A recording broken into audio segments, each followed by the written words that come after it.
Welcome to Nitpicking Nerds. Today, we're talking about a project we've been working on. We've built a commander cube, and we're going to tell you how we built it and how to play it.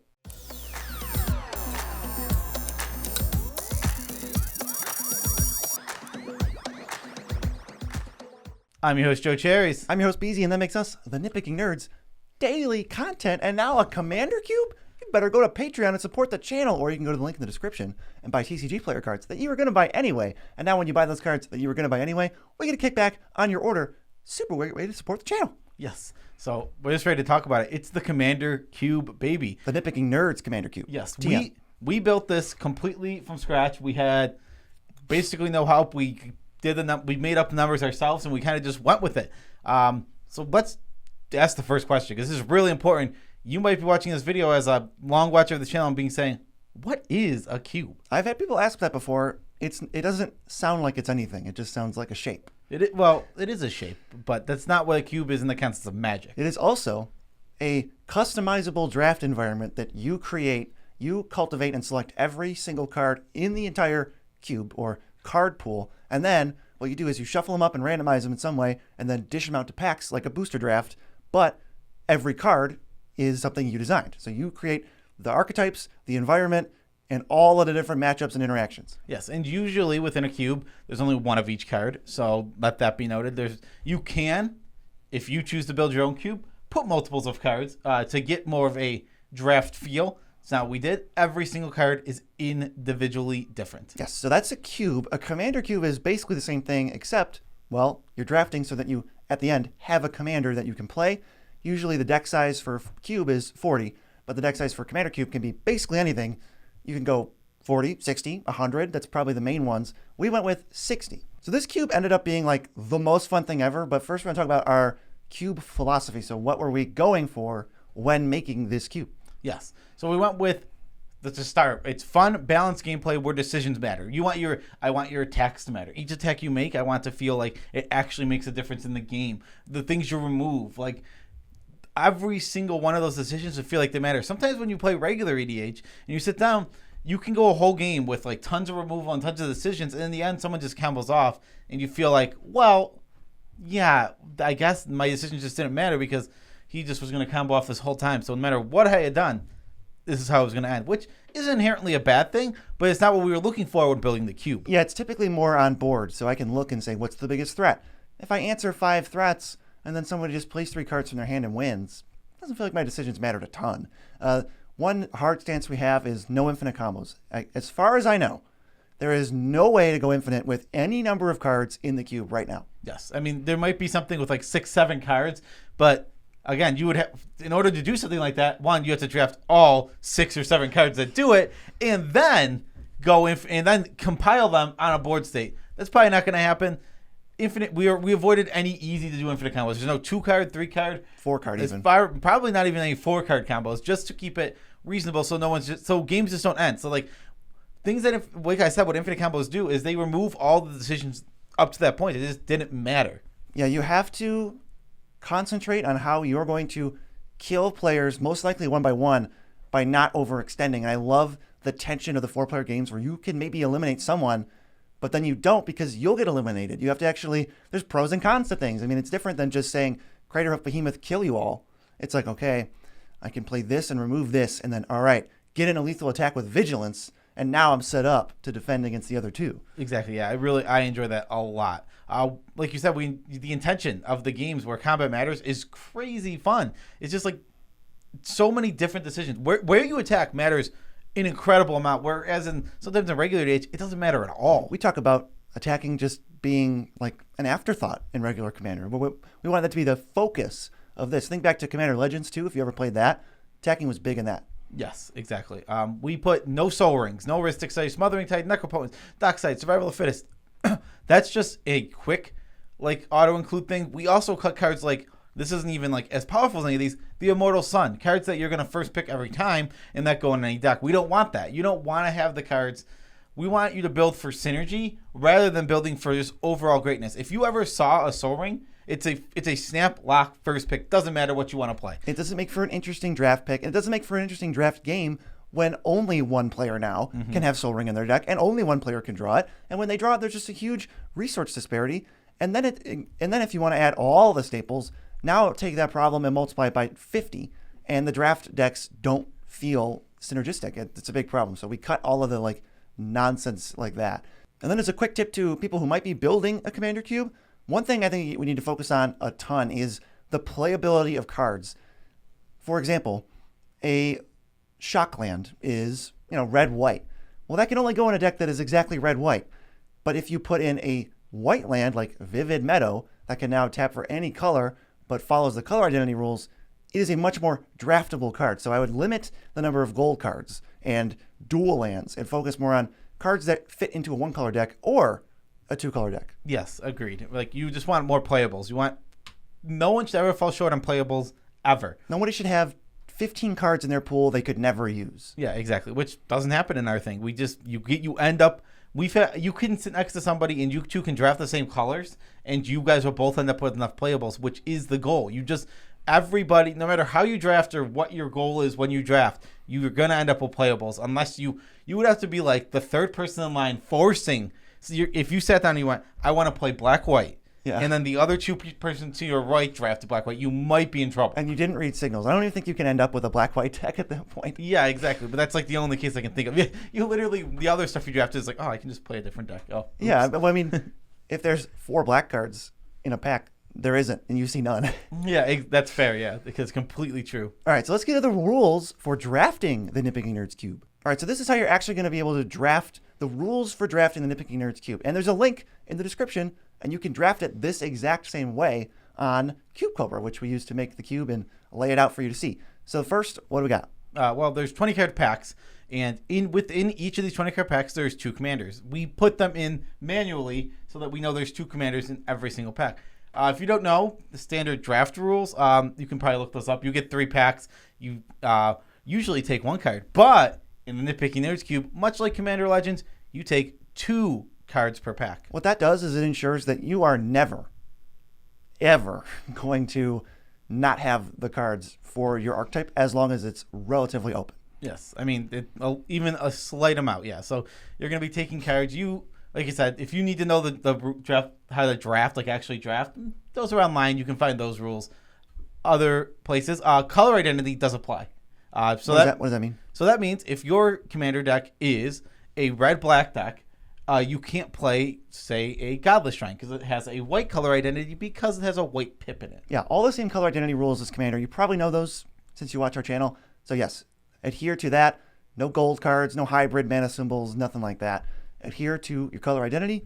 And the deck size, like we said, is 60, including your commander or commanders. Yes, 60 card deck. So if you have 2 commanders, which is mostly the case in these, it tends to be 2 commanders because we have lots of partners, then you have 58 cards in your deck. But now it's time for the real spice, the real little dollop of spice that makes this format amazing to draft that we thought of in our noggins. What is it? Well, it's mono-colored legends have partner. What this means is if you have a legend that is color identity 1 color, like Anatoly, then that thing has partner, and you can partner it with any other monocolored legend in the cube. Or the multicolored legends that have partner. It Yes. just gains the ability partner, so you can now have any 2 partners in your command zone. There's a lot of those. So I think there are 10 of each monocolor. So there's going to be 50 different commanders with partner, and then count the 10 2-color partners. There are now 60 commanders with partner. So the number of commanders is never going to get stale, like ever. Yes, yeah. There's so many different combinations you can be playing, and there's so many different things you can do. My goal is to do a monocolor deck eventually. Yeah, it's not broken. We pick the commanders so that it's not busted. Yeah, it's powerful, but it's not busted. There's really strong ones. And what goes on with a commander cube like this is we're consistently changing it, especially because we play it. We've been playing it every single week since we cultivated it and put it together. So we're constantly taking care of that. We tried Thassa Detrolling because she's an awesome Blink commander. Too good, way too good. It was unanswerable, things like that. We have an eye on the Scarab God right now. He's been pretty scary. And the good cards. That's such a great thing about Cube is it's never a bad format because whatever makes it a bad format, you can change. Exactly. Yeah, you just go, hey, that card's been a huge problem. Okay, well, let's cut that card. That's been a huge problem. Hey, this card isn't as good as we thought, and no one's drafting it. oh, cut it for an awesome card that adds for more decisions. Yes, and a simple rule that actually was from Commander Legends: if a player hasn't drafted their commander by the end of the draft, they are allowed to play 2 copies of the Prismatic Piper. Yes, which is just a vanilla creature that lets your deck function. Yes, it gives you color identity, basically. It's a 5-mana 3/3 that before the game starts, you choose a color, and your deck is that color. Yes. So let's get into the archetype breakdown. What does our cube actually consist of? The first one is Azorius, and we went with a blink theme. This is very common. One thing I want to mention right here with this blink, you have to pick archetypes that are really supported throughout Magic. So you can't really go too crazy or too wild making your own. Like with Commander Legends, they basically were able to do whatever they wanted because they could print cards to fit it. Yeah. We can't do that. We have to pick cards that already exist. Yeah, so we wanted 10 different archetypes that felt unique. Azorius is blink. You're going to be flickering creatures, getting ETBs, and just like there's effects that dodge board wipes and just flicker your whole team. There's some really strong stuff. Yeah, Azorius. So Azorius is flicker, blink. You know it, you love it. Everyone's seen it in Commander. They've seen the Brago. Yeah, the Brago, Cloud Blazer type. We've all seen the decks. Next is Dimir with Zombie Tribal. It's a really cool archetype. I love zombies. I love that we were able to get a tribe in here. Yeah, and the thing was, Dimir doesn't do anything. What does Dimir do? Nothing. And it's like, well, we could fit Zombie Tribal in there because all of the zombies can overlap into the other black archetypes, and they're okay taking zombies, but Dimir wants all the zombies. Yeah, exactly. So Zombie Tribal is a sweet archetype. We've seen it. I've seen it played a couple times now. Really fun. It looks decent. It's Yeah. not bad. For Rakdos, we have Sacrifice.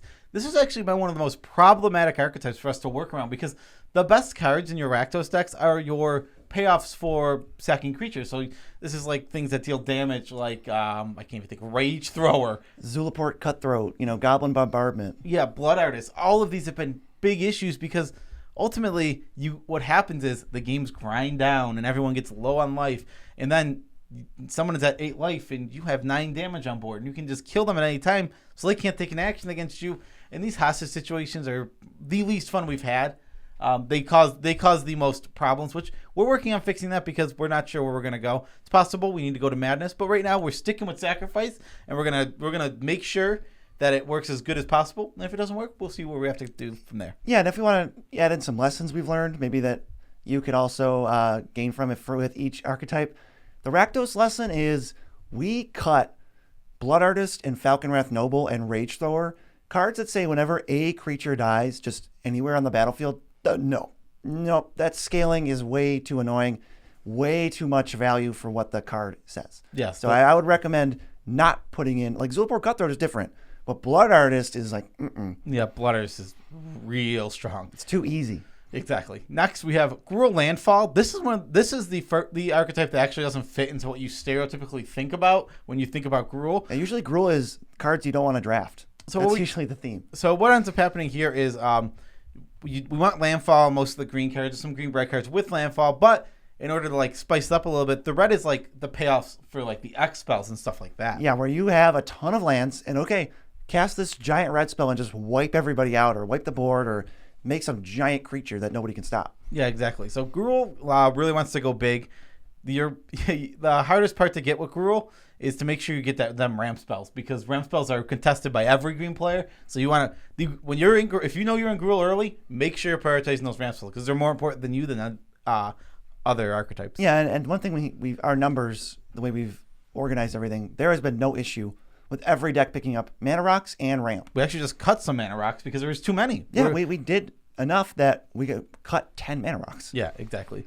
What's next? That's Celestia, and this is tokens. This has been one of the most fun decks to draft. It is so cool. I think Celestia and Gruul suffer, like if you look at any draft format, how many times does somebody draft Celestia or Gruul? It's like never. It's like never. But this is so much fun to draft. I love the cards we chose. Yeah, I mean, this is my I have one win so far, and it was with Celestia tokens. Yeah, I think it's my win too. Yeah, we both have wins with Celestia tokens, which is awesome. There's just a lot of cool cards. There's just a lot to support this within itself, which is awesome. I love that Celestia tokens has so much to support it. So there's a lot to work with. So if like Celestia tokens is too good, we can take cards and power it down and still not lose its identity whatsoever. Right. And some archetypes that I've seen in other commander cubes, because we did some research, it's like anything goes. It just looks like the Wild West where this deck, oh, you have this card. That card's insane. And then it's like, oh, my other archetype is green, red, storm, and it's like not supported at all. Yeah. And it's just so imbalanced. These all feel really balanced. Yeah, exactly. Next, we have Orzhov, which is life gain. This is another one that's very classic. Orzhov does a lot of life gain stuff. Black and white, it's one of their big overlaps is that they both gain life. Yeah, originally this was Orzhov, sort of like aristocrats, and we were like, ooh, wait. It overlapped way too much with Rakdos. So we like, oh, life gain is way out there. Tons of support for it, and we have it, and it's been sweet. We ended up having, what happened with our types is, the next one, I'll just mention it right now because for chatting here, Golgari is Graveyard. We ended up having Orzhov, Rakdos, and Golgari all wanting to vie for the black cards that go into your graveyard. It's like, oh, that's too much. Yeah, that's just, overlap is fine, but it's a little different, and you can build, since there's so many monocolored cards, you can build like an Orzhov life gain deck, but with a sub-theme of Reanimator or a sub-theme of Sacrifice, and it works that way with every single color, and it's so cool. And one thing that having a life gain deck does for you, since you have so many monocolored playable cards, is it gives every deck basically access to more life gain, and it makes the games feel like you can actually come from behind, and without the game taking 2 hours. One thing I really like about these archetypes, and especially life gain being one of them, is there's a lot of cards that life gain gets to itself. When you're the life gain deck and you're the only life gain deck at the table, which will often happen, you will get rewarded for actually putting yourself in that deck. It's not as much. So Gruul Stompy plays a lot of Gruul Landfall plays a lot of good stuff cards that a lot of decks want. Life gain has a lot of cards that only it wants. Yeah, and even I think Gruul, you can wheel some of the X spells because we'll get to the other like Rakdos Sacrifice. They don't really have any use for that. They don't even need ramp, really. And what are they going to do with it? Right. So there's for every archetype, there's cards that are just going to wheel for you. And wheeling isn't super likely that you're going to wheel 4 cards, but it's happened. Yeah. Next, we said Golgari Graveyard. This is just very classic. You mill yourself. You get your stuff in your graveyard. You reanimate stuff. You play with cards that care about the number of stuff in your graveyard. This is also tried and true throughout Magic's history. Yeah. So you get like the Undergrowth cards, the Flashback cards, the Unearth. There's a lot of reanimate cards, so you're going to be able to cheat things out, and that's where the card advantage comes from. Is fill your graveyard, and now you have access to more cards than anybody else. Yep. I haven't gotten to play the Golgari Graveyard deck. I feel like it's one of the most drafted archetypes at our table. We've had a few, and it has been sweet. My first deck was a Marin deck, and whew, it was cool. Yeah, I've seen Marin go be very strong. Well, our friend Eric drafted the most nuts Marin deck. I mean, yeah, he died first because he was doing so well. Yes, exactly. He crushed everybody in the early game. The next archetype is Simic, and we were careful not to go, oh, Simic, disgusting value cards. That's not a theme. We went with +1/+1 counters, super heavily supported. Yeah, it is very supported, mostly because of what is the guild? Simic. Yeah, it is Simic. Wow. I meant Simic cards from Ravnica is what I was trying to actually say. Oh, okay. It's a lot of +1/+1 counter synergies within those 3 sets. And we even got some new stuff, a lot of +1/+1 counter cards from Modern Horizons too. Yeah, Quandrix also gave us some support for the +1/+1 counters. Not many, but Quandrix Command is in there. Yeah, and I guess after we get to the next 2, we'll tell you kind of our formula for how to make the gold cards strong so that you want to draft gold cards, but not every card is gold, so that you just don't see gold cards floating and wheeling and nobody wants them. So the next is It? And this has 2 variants. It's either Spellslinger or my favorite, Storm. I've been shocked that Storm has actually worked. I really thought that it would be way too hard to make work because, one, our cube is bigger than the average cube, and making Storm work in regular cube is next to impossible. Yes, so our cube is, I guess we should have said, it's 820 cards, but 100 of them are seeded commanders. So there's 720 cards you're going to see every draft, and then 100 commanders, 48 of which will be seeded. Yeah, they'll be seen every single draft. So yeah, it is really awesome. And I've seen the Storm deck. I mean, I was the biggest skeptic of the Storm deck, but I've seen it. It's worked. We've actually had to cut a Storm card or 2, or at least one that I know of, Ignite Memories, because it became a very bullyish card where it's just I got knocked out from 30 life. And it's yeah, you had an 11 drop in your hand, and I think I hit you for 5. It just dealt 22 for the first 2 triggers. Yeah, it's just a really feel bad card. It's what the cards that get caught in your hand are always going to be like that. That's always going to be what happens. Yeah, and even if it was like each opponent, I think that'd be better somehow, because at least the game would end. Yeah, I would exactly. I agree. If you're hitting every single opponent, you don't feel like you're targeting someone out of the game. The targeted stuff can feel really bad. Like if there was a lightning bolt that did 10, I don't think we'd play that. Right, exactly. So Storm has been super sweet. I've seen there's cards that make storming easy, like there's Mystic's Mastery, but then there's also like I've seen just someone just manually storm off, hit Mind's Desire for 6, and then just go ham. And then, last but not least, we have Boros Combat. This is very stereotypical. We made sure to make sure Boros Combat was one of the better decks. We wanted it to be strong. We pushed it because we know every time you see Boros Combat, it doesn't do its thing. It never does. It never, ever, ever works out. They just screwed up Lorehold recently, and it just ended up being a dumb aggro deck. This is like, it's not just combat. It's your creatures care about attacking, but also you can force other opponents into attacking or blocking, and it taps creatures, and it's going to mess with so that you can constantly get this evasive. Like there's creatures with shadow, and you're just going to be able to hit people all the time. It's really cool. Red-White has a lot of flyers also. Like when I built my Red-White deck, my main threats were all flyers. That deck, it looked sweet, and it's not something I will avoid. None of that's one of the keys. It's like, none of these have to be something you'd go, I don't want to ever draft that. Yeah, exactly. So you want to, all archetypes are available to draft. So let's just talk, last thing here, let's talk about our experiences and how much have we enjoyed it. Well, first thing I wanted to say is I want to talk about how to make the archetypes there without having a bunch of stupid floaters that no one's going to play, because there can't be more than 2 players at the thing. There just isn't. So now, if I have so many gold cards, they're just going to be floating and nobody's going to want them. Because those 10 archetypes, you have 8 drafters. You can't hit them all. So what we did was we have 10 gold cards for each guild, and they're really strong. They're probably the strongest cards in the cube. That's what's going to push you into the colors. And there's a couple cycles of duels. I think there's 3. So aside from that, every card's monocolor. So there's just the draftability of everything is so high. I just wanted to emphasize that again. Yeah, that's definitely worth emphasizing. So I've had a ton of fun with this. I've drafted, let's see, what have I drafted? I haven't done Blink. Not zombies, not Rakdos. Done the Gruul thing, where we just played big, dumb stuff. Done the Selesnya thing. Done the life gain thing. Been great for me. And the combat thing. Those are my 4 decks I've drafted. What about you? We've cubed, I think, 4 or 5 times now. I think around 4. Amazing every time. Unless I had an overlap in Archetype. I've counted 4 archetypes I've played. Okay, I've had Sacrifice, Tokens, Life Gain, and Graveyard. And Storm.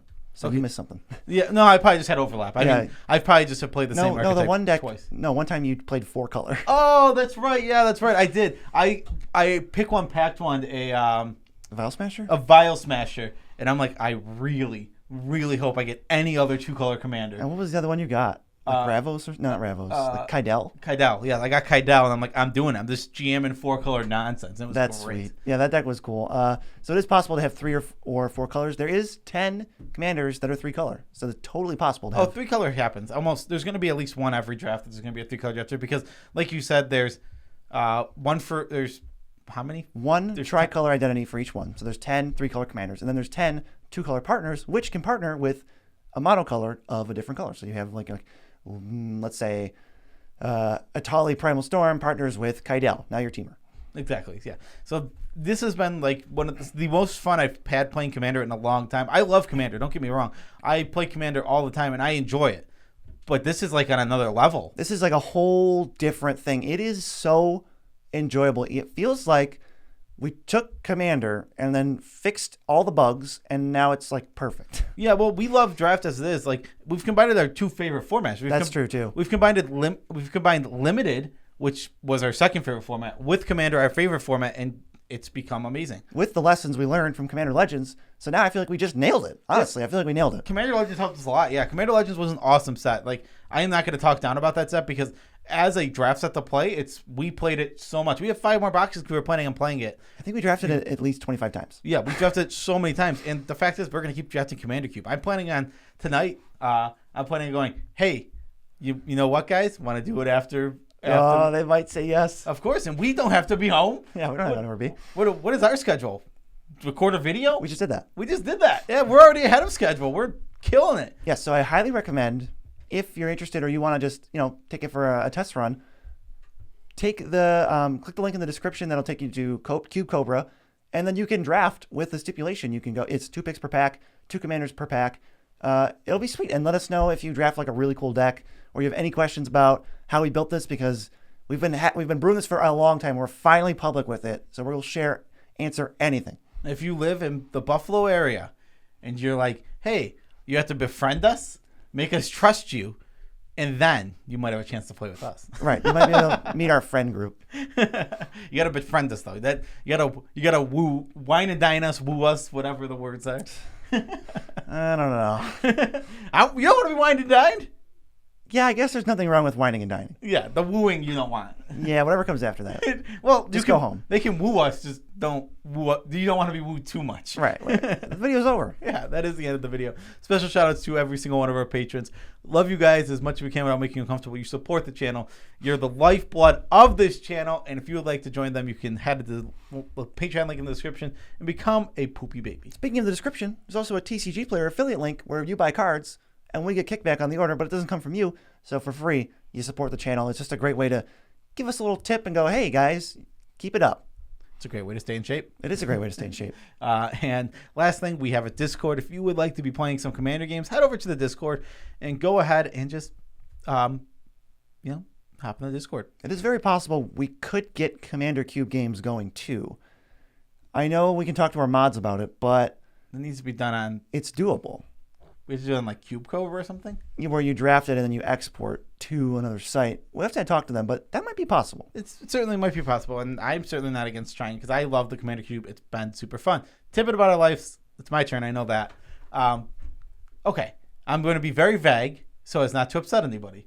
But when you play Magic, especially paper Magic, against people, be nice to them. Just don't be rude. Don't be a jerk. Even if they are coming off as a jerk towards you, always try and kill them with kindness. Yeah, there's no reason to ever be negative or like just actively toxic to someone. I don't see what that does for anybody. Exactly. So just if somebody says something that you perceive as rude, just be kind back. I mean, it's not the most ideal, and it's not even sometimes possible because you're going to get angry.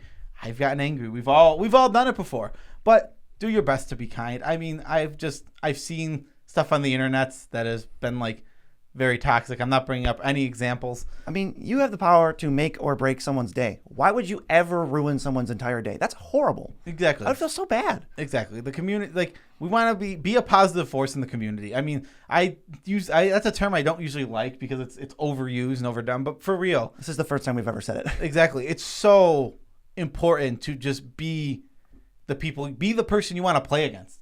Like, you want to be the person that when you sit down at the table, if you saw them, you'd be like, this is going to be fun. This is going to be a good game of Magic. This is actually separate from that, kind of.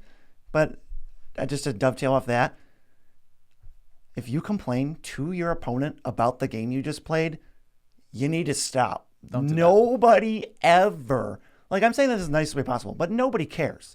We all experience the same variance. We all know the bad parts of Magic. We all know the good parts of Magic. Complaining to your opponent is just like rude and inconsiderate. Yeah. My first round, I played against somebody at my pre-release, and I flooded out all 3 games. I didn't say anything about it. So they know you flooded out. They see it. He said, that sucks. You flooded out those games. I'm like, yeah, it did. I flooded out all 3 games, but it happens. Right. And like, that was, oh my God. I lost to double Nettle Cyst. That card, it's a pretty good rare to have 2 of, because now you want artifacts in your deck. You're always going to draw Nettle Cyst. Yep. He crushed me. It was a fun game, though, and the whole night I had fun. That's the first paper event in like a year and a half, and It was so fun. I want to call it at the 3rd tidbit. Yeah, that's fair. You know what? That's completely fair. So we're heading out. Peace out, Tribe Scout.